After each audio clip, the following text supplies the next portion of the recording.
Ladies and gentleman, ನೆಲಜಲ ಭಾಷೆಗಾಗಿ ಪ್ರಾಮಾಣಿಕ ಪತ್ರಿಕೋದ್ಯಮ. ನೀವು ನೋಡ್ತಾ ಇದ್ದೀರಾ ಫೋಕಸ್ ಟಿವಿ. ಪ್ರತಿದಿನದ ಪ್ರಚಲಿತ ವಿದ್ಯಮಾನಗಳ ಕುರಿತಂತೆ ಅದರ ಒಳಹೊರಗಿನ ಒಳನೋಟಗಳನ್ನು ನಿಮ್ಮೆದುರು ತೆರೆದಿಡುವ ವಿಶೇಷ ಕಾರ್ಯಕ್ರಮವೇ ಎಕ್ಸ್ಪ್ಲೈನರ್. ನಾನು ಹಬೀಬ್ ದಂಡಿ. ಎಸ್ ವೀಕ್ಷಕರೇ, ಇವತ್ತು ಇಬ್ಬರು ಘಟಾನುಘಟಿ ರಾಜಕಾರಣಿಗಳ ಹಗ್ಗ ಜಗ್ಗಾಟ ಮತ್ತು ಆರೋಪ ಪ್ರತ್ಯಾರೋಪಗಳು ಇಡೀ ರಾಜ್ಯದ ತುಂಬಾ ಸದ್ದು ಮಾಡ್ತಾ ಇವೆ. ಒಬ್ಬರು ಮಾಜಿ ಮುಖ್ಯಮಂತ್ರಿ, ಮತ್ತೊಬ್ಬರು ಹಾಲಿ ಉಪಮುಖ್ಯಮಂತ್ರಿ. ಒಬ್ಬರು ಕೇಂದ್ರದ ಕೈಗಾರಿಕಾ ಸಚಿವರು, ಇನ್ನೊಬ್ಬರು ರಾಜ್ಯದ ಜಲಸಂಪನ್ಮೂಲ ಸಚಿವರು. ಆದರೆ ಇವರಿಬ್ಬರೂ ಕೂಡ ಸೇರಿರ್ತಕ್ಕಂಥದ್ದು ಒಂದೇ ಸಮುದಾಯಕ್ಕೆ, ಅದು ಒಕ್ಕಲಿಗ ಸಮುದಾಯಕ್ಕೆ. ಆದರೆ ಇಬ್ಬರು ಕೂಡ ಬೇರೆ ಬೇರೆ ಪಕ್ಷದವರು. ಯಾರು ಇವರು? ಯಾಕೆ ಈ ರೀತಿ ಆರೋಪ ಪ್ರತ್ಯಾರೋಪಗಳನ್ನು ಮಾಡ್ತಾ ಇದ್ದಾರೆ? ಇವರ ಜಗಳ ಬೀದಿ ಜಗಳವಾಗಿ ಯಾಕೆ ಪರಿಣಮಿಸಿದೆ? ಮತ್ತು ಇದರಿಂದ, ಇವರ ಜಗಳದಿಂದ, ಆರೋಪ ಪ್ರತ್ಯಾರೋಪಗಳಿಂದ, ಪ್ರತಿಮಾತುಗಳಿಂದ, ಎದುರೇಟುಗಳಿಂದ ಆಗ್ತಾ ಇರತಕ್ಕಂಥ ಅನಾಹುತಗಳೇನು, ಸಮುದಾಯಕ್ಕೆ ಯಾವ ಒಂದು ರೀತಿಯ ಮುಜುಗರ ಉಂಟಾಗ್ತಾ ಇದೆ ಅನ್ನೋದ್ರ ಕುರಿತಂತೆ ನಾನು ಹೇಳೋದು ಹೊರಟಿದ್ದೀನಿ. ಆ ಇಬ್ಬರು ಮಹಾನ್ ನಾಯಕರು, ರಾಜ್ಯದ ಪ್ರಮುಖ ನಾಯಕರು ಬೇರಾರು ಅಲ್ಲ, ಒಬ್ಬರು ಮಾಜಿ ಮುಖ್ಯಮಂತ್ರಿ ಎಚ್.ಡಿ. ಕುಮಾರಸ್ವಾಮಿ ಮತ್ತು ಹಾಲಿ ಉಪಮುಖ್ಯಮಂತ್ರಿಯೂ ಆಗಿರ್ತಕ್ಕಂಥ ಡಿ.ಕೆ. ಶಿವಕುಮಾರ್ ಅವರು ಕೂಡ. ಇಬ್ಬರು ಕೂಡ ಎರಡು ಪಕ್ಷದ ರಾಜ್ಯಾಧ್ಯಕ್ಷರು. ಎಚ್.ಡಿ. ಕುಮಾರಸ್ವಾಮಿ ಜೆಡಿಎಸ್ ಪಕ್ಷದ ರಾಜ್ಯಾಧ್ಯಕ್ಷರಾಗಿದ್ದರೆ, ಕೆಪಿಸಿಸಿಯ ಅಧ್ಯಕ್ಷರಾಗಿರ್ತಕ್ಕಂಥ ಡಿ.ಕೆ. ಶಿವಕುಮಾರ್ ಅವರು ಕೂಡ ಕುಮಾರಸ್ವಾಮಿ ಅವರಿಗೆ ಏಟಿಗೆ ಪ್ರತಿ ತಿರುಗೇಟನ್ನ ಕೊಡ್ತಾ ಇರತಕ್ಕಂಥದ್ದು. ಒಂದು ರೀತಿಯ ಬೀದಿಯಲ್ಲಿ ನಿಂತ್ಕೊಂಡು ಜಗಳ ಮಾಡೋ ರೀತಿ ಇವರಿಬ್ರು ಇವತ್ತು ಕಚ್ಚಾಡ್ತಾ ಇದ್ದಾರೆ. ಇವತ್ತು ಇದು ರಾಜ್ಯದ ತುಂಬಾ ಚರ್ಚೆ ನಡೀತಿದೆ.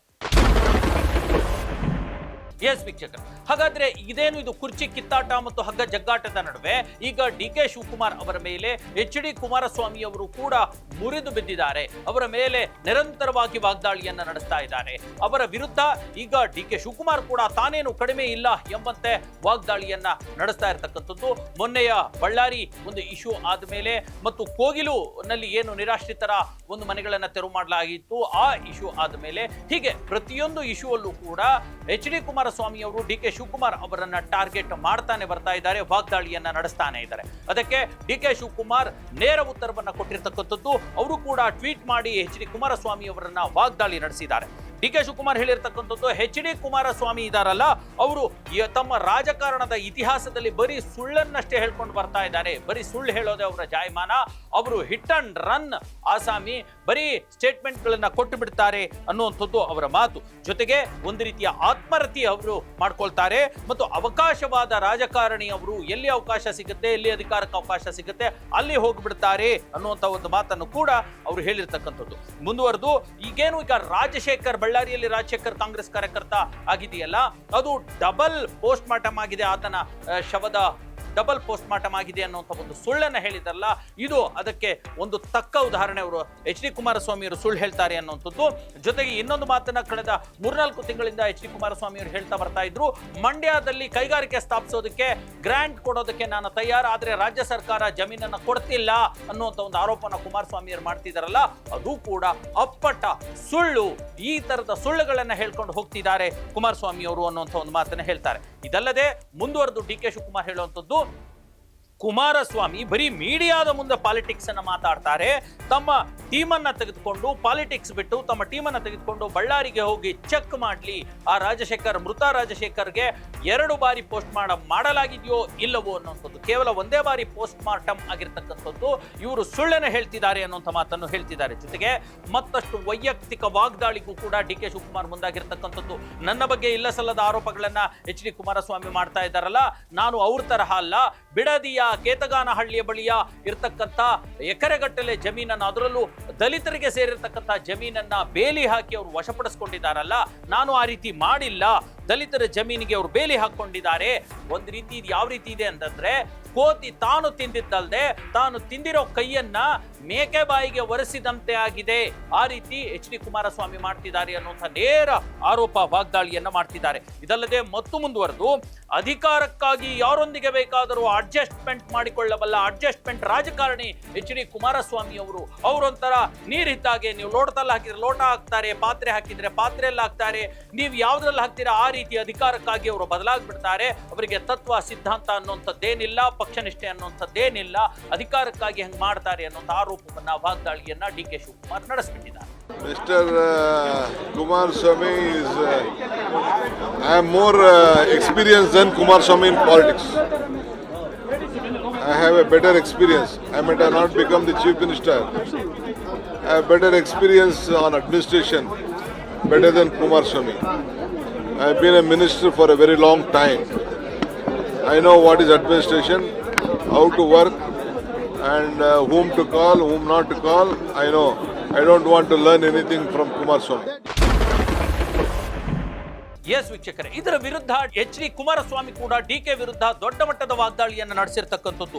ಡಿಸಿಎಂ ಹುದ್ದೆಗೆ ಏನಾದರೂ ಎಕ್ಸ್ಟ್ರಾ ಕೊಂಬಿದೆ ಏನ್ರಿ ಅನ್ನುವಂಥ ಒಂದು ಮಾತನ್ನ ಕೇಳಿದ್ದಾರೆ. ಯಾಕಂತಂದ್ರೆ ಈಗ ಬಳ್ಳಾರಿಯಲ್ಲಿ ಆಗಿರ್ತಕ್ಕಂತಹ ಒಂದು ಘಟನೆ ಇದೆಯಲ್ಲ, ರಾಜಶೇಖರ್ ಶೂಟೌಟ್ ಪ್ರಕರಣ ಮತ್ತು ರೆಡ್ಡಿಗಳ ಒಂದು ದೊಂಬಿ ಪ್ರಕರಣ, ಆ ಪ್ರಕರಣದ ಕುರಿತಂತೆ ಹಿರಿಯ ಪೊಲೀಸ್ ಅಧಿಕಾರಿಗಳ ಮೀಟಿಂಗ್ ಅನ್ನ ಡಿ ಕೆ ಶಿವಕುಮಾರ್ ಯಾಕೆ ನಡೆಸಿದ್ರು, ಡಿ ಕೆ ಶಿವಕುಮಾರ್ ಯಾರು, ಆಕ್ಚುಲಿ ಶಿಷ್ಟಾಚಾರದ ಪ್ರಕಾರ ಮುಖ್ಯಮಂತ್ರಿಗಳು ಸಿಎಂ ನಡೆಸಬೇಕು, ಇಲ್ಲ ಗೃಹ ಸಚಿವರು ಹಿರಿಯ ಪೊಲೀಸ್ ಅಧಿಕಾರಿಗಳ ಮೀಟಿಂಗ್ ನಡೆಸಬೇಕು, ಡಿಸಿಎಂ ಯಾಕೆ ನಡೆಸಿದ್ರು, ಆ ತರದ್ದೇನಾದ್ರೂ ಡಿಸಿಎಂ ಕೂಡ ನಡೆಸಬಹುದು ಅನ್ನುವಂಥ ಒಂದು ಕಾಯ್ದೆ ಏನಾದರೂ ವಿಧಾನಸೌಧದಲ್ಲಿ ತಿದ್ದುಪಡಿ ಮಾಡ್ಕೊಂಡು ಬಿಟ್ಟಿದ್ದಾರಾ?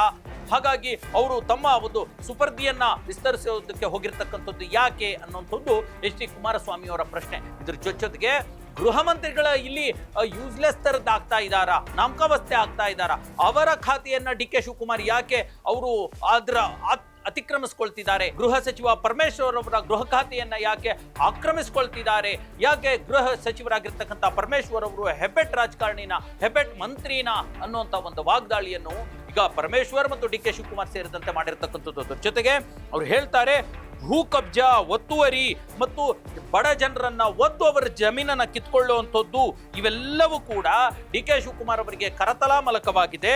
ಆ ಅನುಭವ ನನಗೆ ಇಲ್ಲ, ಆ ತರಹದ ಅನುಭವ ನನಗಿಲ್ಲ ಅನ್ನುವಂಥ ಮಾತನ್ನು ಕೂಡ ಹೇಳ್ತಾ ಇದ್ದಾರೆ. ಇದಲ್ಲದೆ ಈಗ ದೊಡ್ಡ ಮಟ್ಟದಲ್ಲಿ ನಾನು ಹುಲು ರಾಜಕಾರಣಿಯಷ್ಟೇ, ಆ ತರಹದ ಒದ್ದು ಕಿತ್ಕೊಳ್ಳುವಂಥ ಜಮೀನು ವಿವಾದಗಳಿಗೆ ನಾನು ಹೋಗೋದು ಇಲ್ಲ ಅನ್ನುವಂಥ ಮಾತನ್ನೇ ಹೇಳ್ತಿದ್ದಾರೆ. ಹಾಗಾಗಿ ಏನು ಈಗ ಇವರ ಮೇಲೆ ಸಾಕಷ್ಟು ಆರೋಪಗಳನ್ನು ಮಾಡಿರ್ತಕ್ಕಂಥದ್ದು ಎಚ್ ಡಿ ಕೆ ಕೂಡ.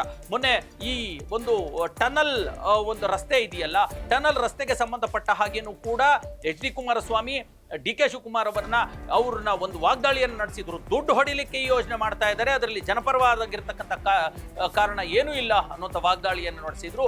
ಸಮಯ ಸಿಕ್ಕಾಗಲೆಲ್ಲ ಡಿ ಕೆ ಶಿವಕುಮಾರ್ ಅವರ ವೈಯಕ್ತಿಕ ಬದುಕು ಮತ್ತು ಅವರ ಈಗಿರ್ತಕ್ಕಂಥ ಅಧಿಕಾರದ ಒಂದು ಹುದ್ದೆ ಮತ್ತು ಅವರ ಪೂರ್ವಾಶ್ರಮದ ಘಟನೆಗಳನ್ನು ಕೂಡ ಮರುಕಳಿಸಿ ಮತ್ತಷ್ಟು ಮಾತನ್ನು ಹೇಳ್ತಾರೆ. ಕನಕಪುರದಲ್ಲಿ ಟೆಂಟ್ ನಲ್ಲಿ ನಾನು ಅಶ್ಲೀಲ ಬ್ಲೂ ಫಿಲ್ಮ್ ತೋರಿಸ್ಕೊಂಡು ನಾನು ಹಣ ಮಾಡಿಲ್ಲ ಅನ್ನುವಂಥ ಮಾತನ್ನು ಕೂಡ H D Kumaraswamy D K Shivakumar ಅವರ ವಿರುದ್ಧವೇ ಒಂದು ಗುರಿ ಇಟ್ಟು ಹೇಳುವಂಥ ಮಾತುಗಳು ಇವೆಲ್ಲವೂ ಕೂಡ ಇವತ್ತು ಎಚ್ ಡಿ ಕೆ ಮತ್ತು ಡಿ ಕೆ ಅವರ ನಡುವಿನ ದೊಡ್ಡ ಮಟ್ಟದ ವಾಗ್ದಾಳಿಗೆ ಈಡಾಗಿದೆ.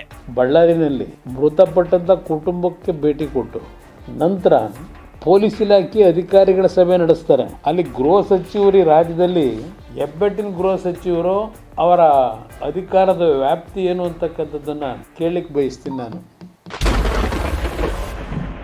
ಎಸ್ ವೀಕ್ಷಕರೇ, ಹಾಗಾದ್ರೆ ಈಗ ಒಂದೇ ಸಮುದಾಯದ ಪ್ರಮುಖ ನಾಯಕರು, ಒಬ್ಬರು ಹಾಲಿ ಒಂದು ಉಪಮುಖ್ಯಮಂತ್ರಿಗಳಾಗಿದ್ದವರು ಮತ್ತು ಹಾಲಿ ಉಪಮುಖ್ಯಮಂತ್ರಿಯಾಗಿಯೂ ಕೂಡ ಭವಿಷ್ಯದ ಭಾವಿ ಮುಖ್ಯಮಂತ್ರಿ ಆಗುವಂತವರು, ಒಬ್ಬರು ಮಾಜಿ ಮುಖ್ಯಮಂತ್ರಿಗಳು, ಇಬ್ಬರು ಕೂಡ ಒಕ್ಕಲಿಗ ಸಮುದಾಯಕ್ಕೆ ಸೇರಿರತಕ್ಕಂಥವ್ರು ಯಾಕೆ ಹೀಗೆ ಬೀದಿಯಲ್ಲಿ ನಿಂತ್ಕೊಂಡು ಕಚ್ಚಾಡ್ತಿದ್ದಾರೆ ಅನ್ನುವಂಥ ಪ್ರಶ್ನೆ ಇಡೀ ಒಕ್ಕಲಿಗ ಸಮುದಾಯದಲ್ಲಿ ಮೂಡಿರ್ತಕ್ಕಂಥದ್ದು. ಇಡೀ ಒಕ್ಕಲಿಗ ಸಮುದಾಯ ಇವರ ಒಂದು ಕಚ್ಚಾಟುವಿಕೆಗೋಸ್ಕರ ಒಂದು ರೀತಿಯ ಮುಜುಗರವನ್ನ ಅನುಭವಿಸ್ತಾ ಇದೆ ಅನ್ನುವಂಥ ಒಂದು ಮಾತುಗಳು ಕೇಳಿ ಬರ್ತಾ ಇದೆ. ನೂರಾರು ಸಾವಿರಾರು ಲಕ್ಷಾಂತರ ಪ್ರಜ್ಞಾವಂತ ಒಕ್ಕಲಿಗರು ಇರತಕ್ಕಂಥದ್ದು, ಅವರ ಸಮುದಾಯಕ್ಕೆ ಇಬ್ಬರು ನಾಯಕರೇ ದಾರಿದೀಪ ಮಾರ್ಗದರ್ಶನ ಆಗ್ಬೇಕಾಗಿರ್ತಕ್ಕಂಥ ಇವರಿಬ್ಬರೇ ಬೀದಿಯಲ್ಲಿ ನಿಂತ್ಕೊಂಡು ಕಚ್ಚಾಡಿದರೆ ನಮ್ಮ ಮಾನ, ಸಮುದಾಯದ ಮಾನ, ನಾಯಕರ ಮಾನ ಹರಾಜಾಗ್ತಿದೆಯಲ್ವಾ ಅನ್ನೋಂಥದ್ದು. ಅದರಲ್ಲೂ ಕೂಡ ವೈಯಕ್ತಿಕ ವಿಚಾರಗಳಿಗೆ ಹೋಗಿ ಯಾವುದೋ ಇತಿಹಾಸದಲ್ಲಿ ಅಥವಾ ಹಿಂದಿನ ಅವರ ದಿನಗಳಲ್ಲಿ ನಡೆದಿರ್ತಕ್ಕಂಥದ್ದನ್ನ ಎತ್ತಿ ಹೇಳುವಂಥದ್ದೇನಿದೆ, ಇಡೀ ಸಮುದಾಯದ ಒಂದು ಮುಜುಗರಕ್ಕೆ ಈಡಾಗ್ತಿದೆ ಅನ್ನುವಂಥ ಮಾತು. ಇಲ್ಲೊಂದು ಮಾತು ಹುಟ್ಕೊಳ್ಳುವಂಥದ್ದು ಏನು ಗೊತ್ತಾ, ಒಂದು ಮಾತನ್ನ ಶ್ರೀಯುತ ನಿರ್ಮಲಾನಂದ ಶ್ರೀಗಳು ಹೇಳ್ತಾರೆ. ಅವರು ಒಕ್ಕಲಿಗರ ತೇಜೋವಧೆ ಆದ್ರೆ ಅದನ್ನ ನಾನು ಸಹಿಸೋದಿಲ್ಲ, ಒಕ್ಕಲಿಗ ಸಮುದಾಯದ್ದು ಅಥವಾ ಒಕ್ಕಲಿಗ ತೊಂದರೆ ಆದ್ರೆ ನಾನು ಸಹಿಸೋದಿಲ್ಲ ಅನ್ನುವಂಥ ಒಂದು ಮಾತನ್ನ ನಿರ್ಮಲಾನಂದ ಶ್ರೀಗಳು ಹೇಳ್ತಾರಲ್ಲ, ಅವರು ಬರೇ ಒಕ್ಕಲಿಗ ಸಮುದಾಯಕ್ಕಷ್ಟೇನೆ ಸೀಮಿತಾನ, ಈ ಇಬ್ಬರು ನಾಯಕರಿಗೆ ಕೂರಿಸ್ಕೊಂಡು ಯಾಕೆ ಬುದ್ಧಿ ಹೇಳಬಾರದು?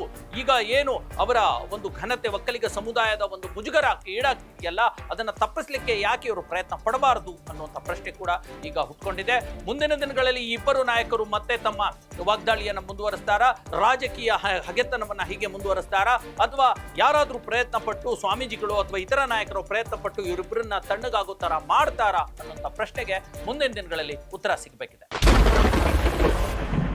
ಎಸ್ ವೀಕ್ಷಕರೇ, ಇದಾಗಿತ್ತು ಇವತ್ತಿನ ಎಕ್ಸ್ಪ್ಲೇನರ್. ಮುಂದಿನ ಮತ್ತೊಂದು ವಿಚಾರದೊಂದಿಗೆ ನಿಮ್ಮ ಮುಂದೆ ಬರ್ತೀನಿ. ಅಲ್ಲಿವರೆಗೂ ನೋಡ್ತಾ ಇರಿ ನೆಲ ಜಲ ಭಾಷೆಗಾಗಿ ಪ್ರಾಮಾಣಿಕ ಪತ್ರಿಕೋದ್ಯಮ, ನಿಮ್ಮ ಫೋಕಸ್ ಟಿವಿ.